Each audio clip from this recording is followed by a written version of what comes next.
This is True Buds, that Mary Jane, now we ain't new to this. For my stoners and for my cannabis enthusiasts, never heard a show as good as this. Yeah, number one, it's the best. Bringing in many special guests in the industry of cannabis. Business owners to growers, even artists you know of. So sit back and just roll up the perfect show for my smokers. True Buds.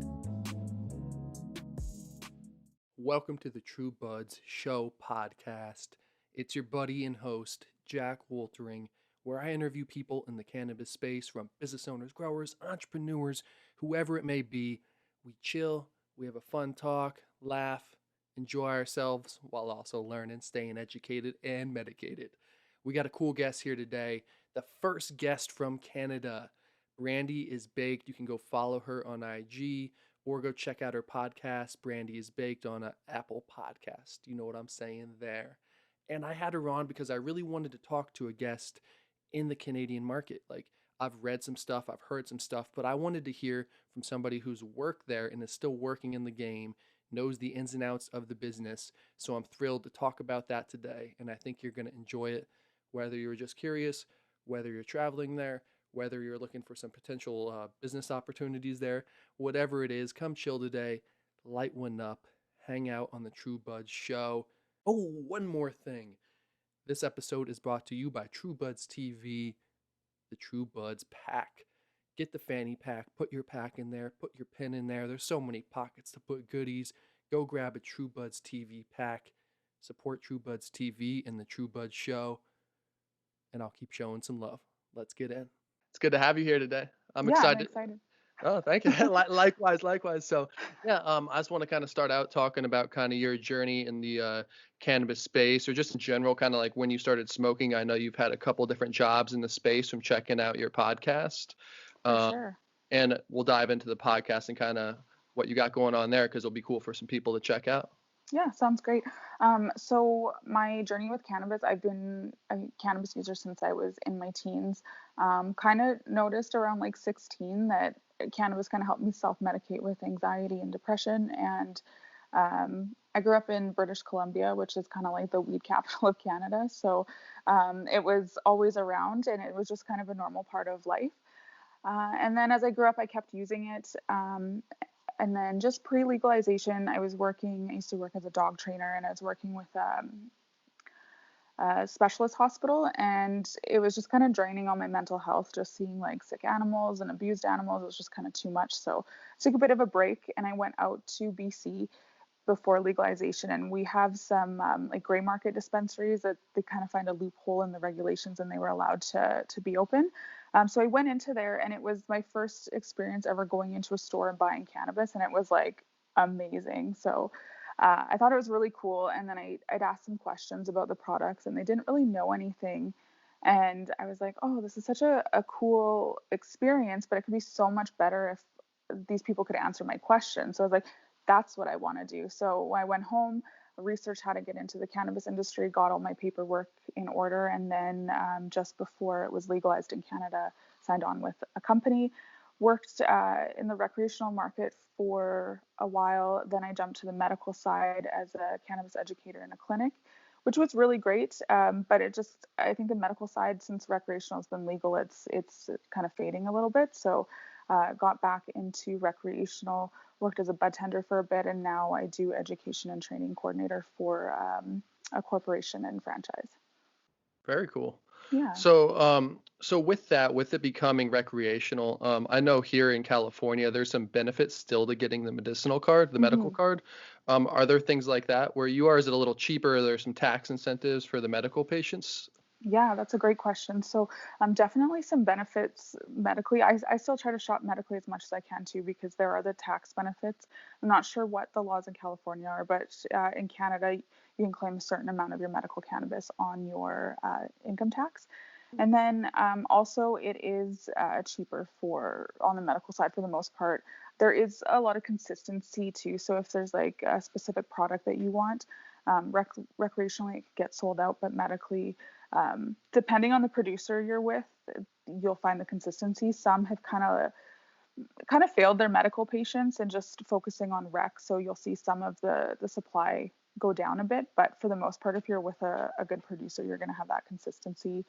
And then as well, like if you are legitimately treating your medical issues with cannabis, going to see a doctor is always the best option because they have those specialists there that can help you. So in a clinic here, you'll meet with a doctor. They'll go over your health record and make sure that you're a right fit for medical cannabis. And then you'll sit down with a cannabis educator and they'll show you what products to use. They'll educate you on terpenes, cannabinoids, all the different benefits for medical. And then as well, some producers offer compassion pricing, so you can get up to 30% off of your cannabis if you make under a certain income monthly or yearly, I guess. Very cool. And that's like your job description kind of, you're saying, is kind of just the educational aspect, so everybody knows what they're getting into and how to understand the lingo and how everything's breaking down kind of? Yeah, so that's what I did when I was at the clinic. My role now is I do all of our courses. We have a really great education program with the company that I'm with. So we do courses all about cannabis, the different producers. So I take care of that. I help educate all of our corporate and franchise stores about new products that are coming out, about cannabis. I help with some of the training, setting up some in-store education sessions, working closely with the licensed producers just to make sure that all of our franchise and corporate stores are up to date with all the current knowledge on cannabis and the different brands and regulations. Very cool. It sounds pretty like you got a lot working there. Yeah. A lot of moving pieces in the job.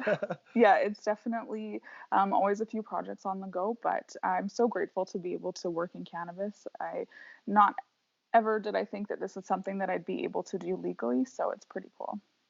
Yeah, with it being legal, and it was 2018, like beginning of the year for you guys, right? So October 17th, 2018. Oh, dang! Wow, I'm off. Yeah. So it hasn't even been that long, yeah. huh? And we just so edibles, concentrates, and topicals. We just got legislation passed October 17th, 2019 to sell those, and then they had to go through a 60-day waiting period to be approved by Health Canada before they could start selling them. So about mid-January, we saw the first set of edibles come out, and then now we're starting to see like topicals and concentrates. And can you just order those online, or do you still have to go to the store? Is there any shipping like that allowed? Yeah, so each province in Canada will have their own I guess government website. So in Alberta, it's albertacannabis.org, and then you create an account, and then you can go and you can order your products on there, and then they'll ship it to you. That's awesome. Yeah. Convenient. Yeah, we have some like gray market / illegal dispensaries that you can order online too, and you can have them delivered to your house. But I know that they're kind of cracking down on that and trying to eliminate that. So Make it all legit. Huh? What's your favorite way to smoke, or do you like edibles more? Or? I like a joint or a bong. Yeah. I love bong rips, but I got really sick like 3 years ago. I had really bad pneumonia, and ever since then I can't rip a bong like I used to. So I think joints are kind of my preferred method. Same here. Yeah. Same here. I've been doing a bong more lately, but yeah. a nice shade. I love the edibles too. Yeah. Yeah, I've been getting some interesting ones out here. I'm always trying to try the new stuffs, see what it's about. What would you say, like, for an eighth out there in the dispensary? What would you say is? I know there's different price points here as well. But what would you say for like a good eighth, or like some good edibles? Like I find edibles out here to be usually around like 15 to 30-ish sometimes, depending what it is. But how many milligrams do you get for that? They have it's like 100 milligram law. Wow. They passed a couple of years ago. So yeah. That's really awesome. So in Canada, our laws state that we can only have 10 milligrams per package. So that's kind of frustrating. So for me, I don't really use a lot of edibles just because that 10 milligram mark doesn't really work for me. So I have to buy a whole bunch of them. But 10 milligrams can go anywhere from about $7 to $15 Canadian. We did just get this new product on the market, though. It's by Verivel, and it's these water soluble drops. So it's 400 drops in a bottle and 400 milligrams of either THC, CBD, or both. And you can just mix them into your drink, and they work within 15 to 30 minutes, which is pretty cool. So I picked some of those up yesterday. And I think that's really going to be a game changer for edibles, especially for people with a higher tolerance. Yeah, those are my favorite, is like the tinctures, and like I know out here too they found like a loophole. The people who do the pills and stuff, or the tablets, Mm-hmm. they can do up to like 250 milligrams in their containers. But I know here too that's crazy about the 10 milligrams though, because I know here they have to be 100 milligram total for the like regular edibles and broken into 10 milligram increments. But Yeah. yeah, that's pretty tough to just, you have to buy a lot of those little Yeah, and it's like a lot of sugar, a lot of chocolate. You don't want to eat like 5 bars just to get high. So, yeah. That's where I got these tasty Emerald Sky peanut butter cups, and they oh, that taste sounds good. delicious, but they're 5 milligrams a piece. I'm eating like 6 of them. I'm like, okay, but but yeah, I'm always trying to try the new stuff. And what's the vape scene like out there? I was just puffing on mine a second ago. I'm Yeah, just I curious. saw that. I should have brought mine. So vapes they came out probably mid-January as well because they were passed with that 2019 legislation. Um, they kind of held back for a bit in Alberta. We got them in spring because the Alberta governing body for cannabis, they were unsure about what the safety precautions were going to be like and if they were going to have any bad health effects. So they kind of held off on that a little bit. And then they are talking about, in Alberta specifically, I'm not sure about the rest of the country, but adding a 20% vape tax for all vape products, which is pretty crazy. So that hasn't happened yet. And it was supposed to happen in April. And I don't know if it's because of the pandemic that they held off doing that. But yeah, vaping, it's not very affordable. I find that a lot of the prices are pretty high. So I think that people are still kind of going to the black market for that, which is unfortunate because there's been so many studies showing that, all the health concerns around the illicit vapes. So hopefully they'll kind of fix that like they did with the flower. We saw some kinks at the beginning. So it is quite new. So I'm hoping that we'll see some improvement soon. Yeah, that'd be crazy. The 20% to, like you said, just Yeah. driving people to get the black market. So it kind of doesn't make much sense for. Yeah. But damn, 20%. I know tax out here can vary too, but what's the tax out there if you're just buying some flour around? So in Alberta, it's 5%, I believe, and then in other parts of the country, it can be as high as 13%, I believe. Okay. So it kind of ranges. And are you able to have a certain amount of plants that you're growing in your house per household? Yeah, so you can have four plants per household in Canada.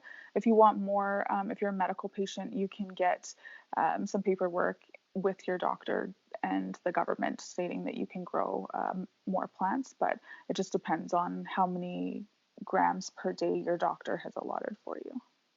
Okay, that makes sense. Yeah. Have you grown at all? I haven't. I want to. I just haven't had the space yet, but I'm hoping that soon. What about you? Do you grow? I'm in the same boat. I'm Yeah. same boat. I'm like, I really, really want to, but it's just not too feasible right now in my apartment. So Yeah, I saw like there's I think it's like Stealth Box or something. It looks like a mini fridge, and you can grow a couple plants in there. So I've been like looking at getting that, but it's a bit of an investment. So I know that it would pay off in the end with how much I consume, but it's like that initial startup. So yeah, I'm in the same boat because I've been checking out some products like that. I haven't reached out to too many, but who knows, you as well, with the podcast and everything you got going on could potentially work something out. That's when I'll get one, is when a company approaches me or I approach them and we can figure something out that's beneficial for the both of us. Idea, So for sure. now with the podcast, how long have you had that going on?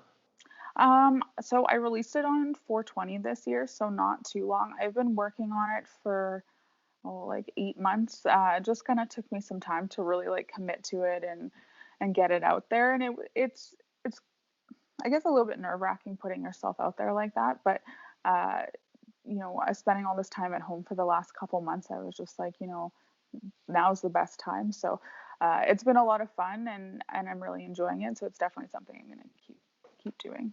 Yeah, I've had the pleasure of checking out one of your episodes. I really like your artwork too. It's cool. Oh, thank you. Yeah, on the Brandi Is Baked. Everybody check it out. Yeah, it looks cool. So yeah, props to that.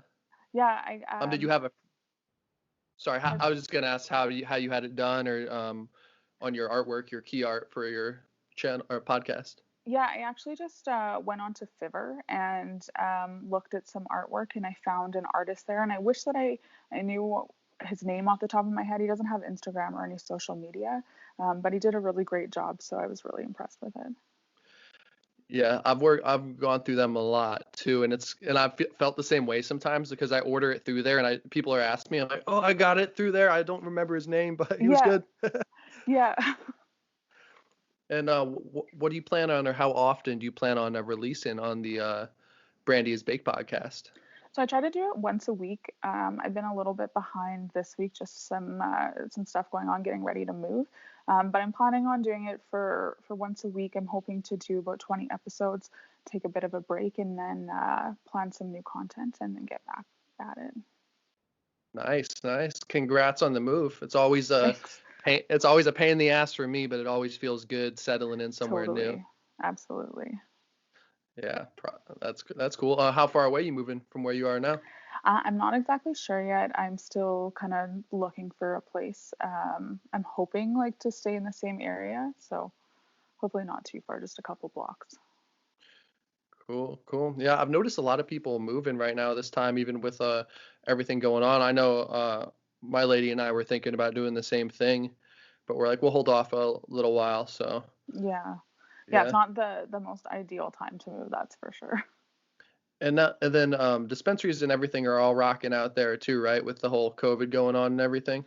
Yeah, some of them have chosen to close their doors and are starting to reopen, but the majority of them have stayed open at maybe some limited hours at the beginning, but most are open. I know the company that I work for, we're approaching 50 stores across the country, Oh and we wow. only had one in Ontario shut down, and that was when it was government mandated. So, at least the company I work for, they've done a lot in terms of safety, putting up shields and barriers, and getting more people hired, so people are in the store less, shorter shifts.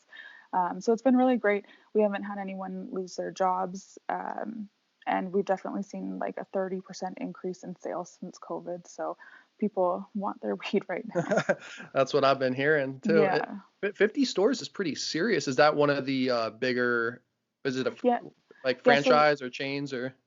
yeah, we are the largest company in Canada, and we have corporate stores and we have franchise stores. So we're estimated to be at over 100 stores within the next, I think, 18 months. Damn. Yeah. Yeah. That's serious. That's serious. Yeah. I know the big one out here is the MedMen. I don't know how many they have. I know they had to shut some recently with everything going on, but yeah, that's a nice amount of stores. That's Yeah. fast growing. You got in at a good time with that company too Definitely. then, huh? Yeah, definitely. Yeah, I'm very grateful that I got into cannabis or recreational cannabis at the beginning, because I think it just really um, puts all of us that did get in at the beginning in a really great spot. Now, what would positions would you say are like being hired for the most right now? Probably it's like bud tenders and delivery drivers. So definitely bud tenders, delivery are each province has different regulations for that, and I believe that only two, so Saskatchewan and Ontario, are allowing delivery right now. Ontario is doing it temporarily because of COVID. Saskatchewan was doing it pre-COVID. So definitely like a lot of bud tenders, and that's about it. I think bud tenders are really what they're hiring right now. A lot of the sales reps and LPs they've had to do a lot of layoffs, and they're not coming. LPs aren't coming to the stores right now, just because they're trying to avoid contact. So the bud tender recreational side of it is seems to be thriving, though, just because, like I said, hiring more people, and then some people choosing not to work. So there's been a lot of positions open. Yeah, you've been working through the whole thing, huh? Yeah, Sure, I think cool, good for yeah, you, good for you. yeah. Definitely grateful to still have my job. Yeah, for sure. And that's where it's cool too to have like a podcast and like, be working on your content even during this time. It's just like cool to have something to focus on and pour the energy into on the side or full time or however Definitely. anybody's doing it out here. Yeah, absolutely. If it wasn't for what I've been doing on the side, I probably would have gone crazy during this quarantine. So Yeah, I hear you. Yeah, I really want to check out Canada. I've heard great things. I have heard something that I don't know if it's true though. Back in the day, I got a DUI, so I heard I'm not going to be allowed in. Oh, that's a good question. Yeah, I'm So not too sure. I was like, I don't know. I've just had some friends say that like really hardcore. I was like, it was the first day of junior summer in high school. But yeah, I was an idiot. But I was like, I heard that. I was like, oh damn, that's pretty crazy. I think maybe I'm not positive, but I'm just guessing. I think if it was before you were 18, it's okay, but I think after it might be an issue, but I'm not too sure. But Interesting. that's so silly, like a mistake you make when you're young and now you can't go Well, into hopefully I was Canada. under 18, so Yeah. you know Yeah, what's I'll have to. crazy? Oh, sorry. No, go ahead. You know what's crazy out here with the whole COVID situation is they've like redone some laws so you can buy like margaritas and stuff to go. So now it's like cool to have an open container. I'm like, that seems like a weird thing to pass. Yeah, it's really interesting how like some laws on alcohol seem to be so like carefree. I know we have a park here in the city that I live in that they're allowing like open liquor in a park, but in the city that I live in, you cannot use cannabis in public. You can only use it on a private space. So it's really interesting, like the different, or I guess like the contradictions between the two. Yeah, that's what I was smoking in Vegas and I can't did a podcast like, "Oh, you can't smoke on the streets in Vegas." I was like, "Well, I was." But you know, Vegas everybody's drinking on the street, so it's like a similar thing. I'm like, it's just probably going to take some years for everything to add up and Yeah. I'm okay. That surprises me about Vegas. So I was actually supposed to go there a few weeks ago, but obviously the trip got canceled. But I'm glad to know that now for when I reschedule the trip because me and my friends definitely would be like walking down the strip puffing on a joint. So I was fine. So yeah, maybe that was I hadn't done the backup research. So maybe yeah. just would that be your? Do you come to the States often? No, I haven't been since I was quite young. I actually went to my uncle's wedding when I was like 12, and then other than that, just when traveling to other countries, just layovers. So, but I definitely want to come out to California and check out the cannabis scene out there. I think it would, and the ocean, weed in the ocean, my two favorites. So, Yeah, it's a nice combo. Yeah, it's really cool scene out here. Like they're still getting it together. Like you were saying, you know, with just becoming recreational, there's things people got to figure out how to run things right because here too the black market, gray market, they're all thriving pretty good. Like just yeah. because but from taxes to for other reasons too to laws and stuff. So it'll be interesting to see the way things keep kind of panning out and Yeah. Yeah, here too, at the a lot of people are still going to the black market, especially at the beginning when cannabis was legal. Due to our regulations, it sat in warehouses for a long time before it was shipped to the stores. So you'd get an abundance of dry product, and it was bad. You'd open a container and it would be like dust. So it kind of set up the, I guess, like first impression of recreational cannabis not very good. And then some of the prices are pretty ridiculous to get like premium, good quality, like quad grade bud. You're paying a decent amount, and people don't want to pay that when they can go and get it on the black market for half the price. So, yeah, I feel that. I feel that. yeah. Yeah. I've on this podcast too and some other videos I've talked about a fair amount is the Canopy Growth Corporation. Hmm. Um, they're based out of Canada, if I'm not mistaken. But I've just been doing some investing in their stuff and keeping up with them for the past months. And what do you know anything about them, or what are your thoughts if you do? Yeah, so they're a big producer here. They are in Ontario, and then they've got like a couple different brands. They got Tweed, DNA Genetics, TWD, which is kind of their low to mid range, and then they do LBS, which is Leaves by Snoop.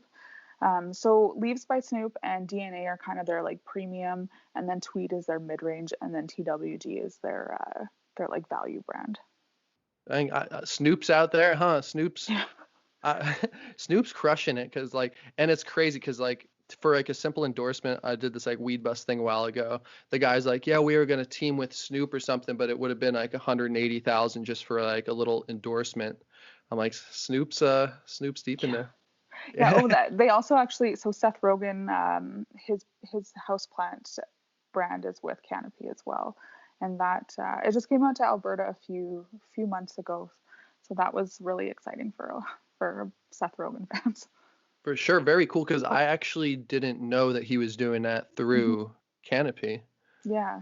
Wow. Yeah. It's Yeah, pretty cool. I have a lot of faith in them, and I think their stock's just going to keep going up because it went down a fair amount. That's when I bought it up, but I think it's going to keep going. It was at like 20 today. Yeah, I've been kind of watching because I've invested in a few companies as well, and I watch the stocks, and they seem to be doing pretty well comparatively. I won't hold you to it, but is there anyone that you might, any company that you've kind of think will do well, or is kind of doing well for you, just overall? In terms of like cannabis quality, I have a couple favorite brands. So my favorite would probably be Good Buds. They're out in Salt Spring Island, BC. They're all organic, and they just produce like really, really good quality. Quality is a problem in the Canadian cannabis market. A lot of like dry cannabis, sticks, stems, shake.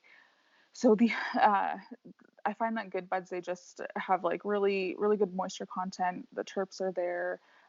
They've got some pretty cool genetics. So I really like them. Quest is another one that I like. They're out in BC, and do they do small batch craft cannabis, and they have like I guess it's like some sort of mountain water running through their facility that's supposed to be pH balanced perfectly for the cannabis plants. So they water it with these plants. But water it with these plants, I don't even know what I'm talking about. They water the plants with this water. They have some strains that I really like, and some pretty unique strains. So they've got some great genetics. So those would probably be my two favorite. And with the strains, what are a couple of your favorites? By these companies, or just in general, or just like sativa or indica, or do you mix it throughout the day, or? Yeah, I smoke everything depending. I kind of decide what I'm smoking based on what I'm doing. But if I were to pick my favorite strain, I think it would probably be Wedding Cake. Just like it's just a nice heavy indica, and I just love it. So I'd say if I had to choose, like heavy indicas are kind of my favorite, but it just depends on what I'm doing. I hear you. Same way. Yeah. Yeah, I just got some of this marijuana I've never had before, pretty heavy indica. I'd never even heard of it. Yeah, I like Googled. I was like, is this a real thing? So I was like, but yeah, it's a pretty heavy indica. I've been just doing a nice little bit, like the little bit of that at night, little bong bowl, and soothe it out. That's awesome. I really like the name of it too. Like I would buy it based on the name. Yeah, it was like I said, I had to double check. I'm like, oh, some good stuff though. Yeah, so thanks again for coming on today. Yeah, no problem. Thanks for having me. I appreciate it. I'll have to have you on my podcast sometime and talk about the California market. Oh, I'd love to. Yeah, for sure. We'll chat it up. And good. I usually ask before we end it here, any advice, whether it's in Canada, the States, or wherever, just to somebody like you were maybe when you were first getting into the business, when it was becoming recreational, or you were already kind of in it. What might be some advice you give to somebody trying to step into the business professionally? Yeah, that's a great question. I think networking and knowledge is a big thing. So there's so much to learn about cannabis, and I think like all of us in the industry are learning something new every day. So just keeping up on the knowledge and understanding the plant, and I think just networking with other people in the cannabis industry is a really great way to get in and to learn. I find, you could read books and you could read on the internet, but there's something that you gain having a conversation with someone else who is passionate or knowledgeable about cannabis that you can't really get anywhere else. Like today for me. Exactly. That's why I was excited to have you on, learn more about the market where you are, so yeah, point proven right there. Exactly. Well, thanks again for coming on, and we'll be talking soon, and I'll be Awesome. up on Brandi Is Baked. Perfect. Sounds good. I'll chat with you soon. Take care. This is True Buds, that Mary Jane, now we ain't new to this. For my stoners and for my cannabis enthusiasts, never heard a show as good as this. Yeah, number one, it's the best. Bringing in many special guests in the industry of cannabis. Business owners to growers, even artists you know of. So sit back and just roll up the perfect show for my smokers. True Buds.